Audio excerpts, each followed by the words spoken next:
spanking and corporal punishment. This is something that is, again, a heated topic. Yeah. I think even people culturally, like, this is Mhm. I mean, just the fact that there's research showing negative side effects of this is relatively Yes. new, culturally speaking. So you're going to constantly get comments. I'm sure I'll get some on this video where, my parents spanked me and I came out fine, or that kind of Sure. rhetoric. Why did you feel the need to include this within these top 5 Yep. religious adverse experiences?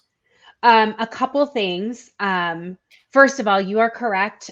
There is absolutely zero research to date that suggests that physically assaulting your child through spanking or any other form of corporal punishment is beneficial and kind of achieves the greater desire, the greater goal. There's no research that backs that up, and there is research, in fact, that backs up that if you are in these situations of being spanked and corporal punishment, the greater likelihood that you may inflict that upon other people, meaning like adults, actually does go up. So there's the science piece of it.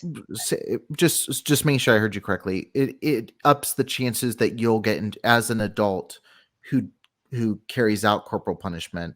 You're more likely to get into physical altercations with other adults. Yes. Okay.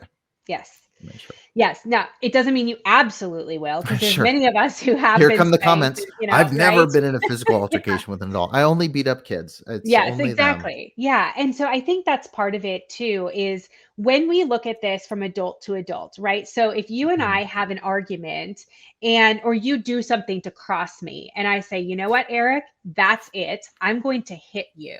Yeah. I'll spank you in a non-sexual way, right? So purity culture, we're going to go Yeah, back to that. exactly. But if I did that, Yeah. that would be considered physical assault, and I Mhm. could likely be given jail time or some other sort of legal punishment as Yeah. a result of doing that to you. So then why are we doing that to kids? Kids who have no way to escape that, who are not bigger, stronger, wiser than their parents, and who are completely dependent on their parents to love them, support them, provide for them, take care of them, protect them. And we're saying, and oftentimes in religious situations, we're saying, I'm doing this because I love you. And so then the kid is going, oh, so physical assault means love. Okay, Mhm. they're not able to determine between good assault and bad Sure. assault, right? Because there is no difference. It is assault. And so we're also then, and this is also backed by research, we are also then increasing the chances of that child growing up into an adult and being more susceptible to that physical Mhm. assault through abuse, whether it's physical abuse or other forms of abuse, because of what they've learned and experienced in their home and believing that abuse equals love. I Mhm. cannot tell you how many clients we have had to work through that those two things are not the same. And Wow. it's heartbreaking when they're 40, 50 years old going, wait, what? I Mm. didn't know there was a difference between them. Yeah. Wow. Yeah. Um, yeah, I'm curious for you know, I was reading Reza Aslan's book, God, Yes. and one of the beginning parts of the book was him talking about if you ask a kid to draw a picture of God, they're going Mhm. to draw a picture of something that looks close to their dad. Like Yes. 9 times out of 10, it's going Yeah. to be a a masculine figure that represents probably the masculine figure that they have in their life, their dad or the dad-like figure. Mhm. And I think this is where it ties into spiritual abuse too, is I think many kids are getting taught by their dad growing up in religious circles that, you know, because I mean, I was lucky in terms of, I was spanked here Mhm. and there. Mhm. Um, but I would say, I mean, not quite severely at all as some of the Mhm. friends that I had where it was Sure. constant. It Yeah. was a pretty rare thing. But I know, there were people that I was around who were, experiencing a dad that wasn't a loving figure whatsoever. Mm. And Yeah. I can say I had a dad that was very loving, tried to explain things, spent a lot of Mm. quality time. Like, Mm. nobody's perfect, but I Sure. knew my dad loved me. And I know I had Yes. friends where they did not know that. And I know I Mm. had friends who had wait till your dad gets home. and Yes, dad was the that's yep, judge, jury, and yep. executioner. Mhm, And then you back that with the teaching you're getting about your holy father, your mhm, God the Father figure, mhm, and he looks like an abusive jerk like your dad. mhm. Like your view of God, the world, the way your life Mhm. plays out, like the amount of shame, fear, anxiety that not only do you have your physical father who's going to physically hurt you, you Yeah. have a spiritual father who's going to eternally hurt you. Like Mhm. all these beliefs just stack and stack and stack Yes. on each other.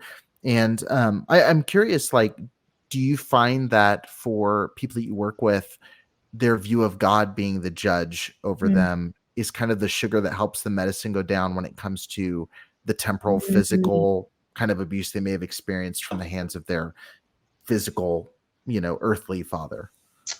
That's a really good question. I don't think I've ever been asked that before. When Yes. I'm My when favorite thing ever when I'm doing a podcast on suicide. I've never been asked that. I'm like, yeah, yes, yeah. there it is. So my gut inclination is maybe. What I hear most often is that what makes it more palatable to deal Hmm. with is that we have these phrases of God disciplines those he loves. The verse that I don't even think is actually a verse of like God doesn't give us more than we can handle, which Yeah, I isn't don't a think verse, so. but people quote it as that.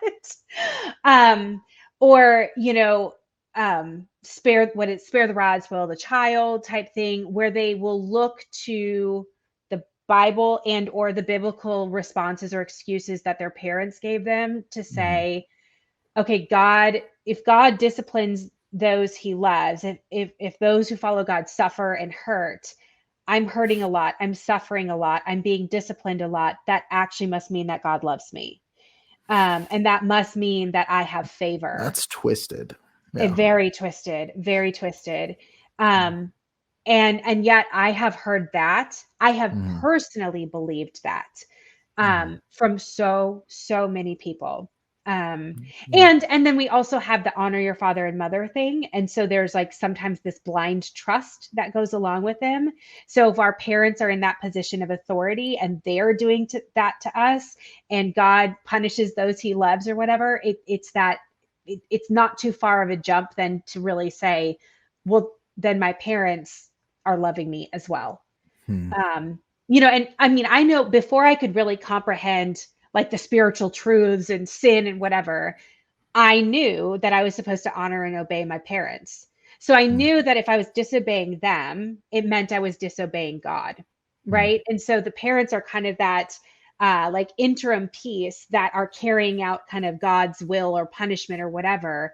And then also supposed to be these image bearers of love. And so I think that's where we start to then embody, abuse equals love, and God must really love me if he's allowing me to Hmm. suffer this Yeah. much.